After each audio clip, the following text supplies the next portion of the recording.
Bienvenue sur Eurosport et JCN pour les résumés de la 4e étape du Tour de France. 150 km seulement entre Redon et Fougères, la dernière des 4 étapes en Bretagne. 100% en Ille-et-Vilaine, ce tracé qui devrait sourire aux sprinteurs.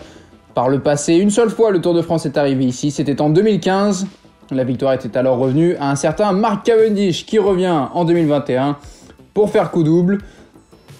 Après la terrible 3e étape hier sur le Tour de France, l'abandon de Jack Haig, de Caleb Ewan et les chutes de Primož Roglič ou Geraint Thomas. Regardez le peloton emmené par André Greipel, le gorille de Rostock, qui décide de s'arrêter après seulement 1 km de course. Ils mettent pied à terre et voilà, une pause naturelle pour certains, mais surtout une volonté de revendiquer les droits des coureurs au respect à la sécurité. Et forcément, il y a un débat qui va s'enclencher entre l'UCI, les organisateurs et les coureurs. Après une dizaine de kilomètres au rythme assez tranquille, 2 coureurs sortent du peloton, le Belge Brent Van Moer pour la formation Lotto-Soudal et Pierre-Luc Perrichon pour Cofidis. Le Belge est le plus rapide au sprint intermédiaire de Vitré. Le Belge qui a sans doute été motivé ce matin par le discours de son équipier Caleb Ewan, victime d'une fracture de la clavicule, alors qu'on voit les autres sprinteurs en l'absence de l'Australien se disputer les points du maillot vert. C'est Cavendish qui est passé en tête devant Morkov et Boigny.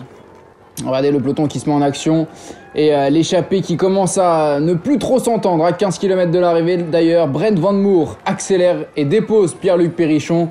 Le numéro Van Moer débute. Regardez ce rouleur belge très grand et très jeune que l'on ne connaît pas encore beaucoup. Il était passé tout près d'une belle victoire sur le Tour du Limbourg en Belgique, mais il avait pris la mauvaise route dans le final. Regardez cette fois-ci.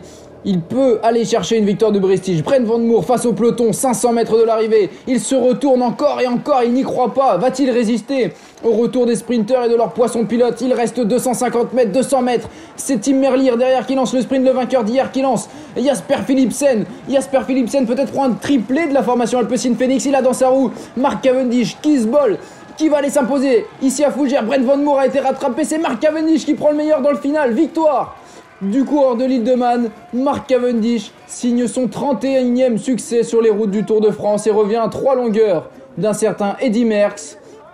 Il peut remercier ses équipiers Julien Alaphilippe, Michael Morkov, Ballerini, Asgreen. Ils ont fait un travail phénoménal dans le final pour replacer Mark Cavendish, qui a ensuite fait parler la vitesse un peu comme il y a 6 ans. Il est venu prendre le meilleur dans cette dernière coupe à 75 mètres de la ligne pour devancer Nasser Boigny, déjà 3e hier, 2e aujourd'hui. Le coureur d'Arca Samsic n'est vraiment pas passé loin de la victoire.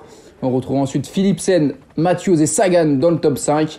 Un peu plus loin, Kisbol, Christophe Laporte, Mats Pedersen, Boy Van Poppel, qui normalement emmène son frère Danny. C'est finalement Boy qui a sprinté.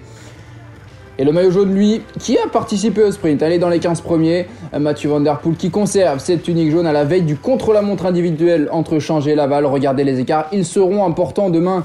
Alaphilippe est à 8 secondes et compte 23 secondes d'avance sur Carapaz et Van Aert. Van Aert qui rêve de prendre le maillot jaune demain. Mais en attendant, le maillot vert, qui est un classement important également sur les routes du Tour de France.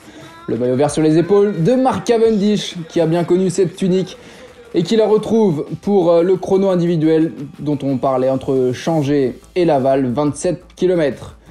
D'un effort intense après ces 4 premières journées du Tour de France, qui l'ont déjà été de manière plus ou moins heureuse pour certains qui ont pu connaître la chute. Il faudra sans doute pour les favoris au classement général comme Geraint Thomas, Primož Roglič qui sont déjà tombés.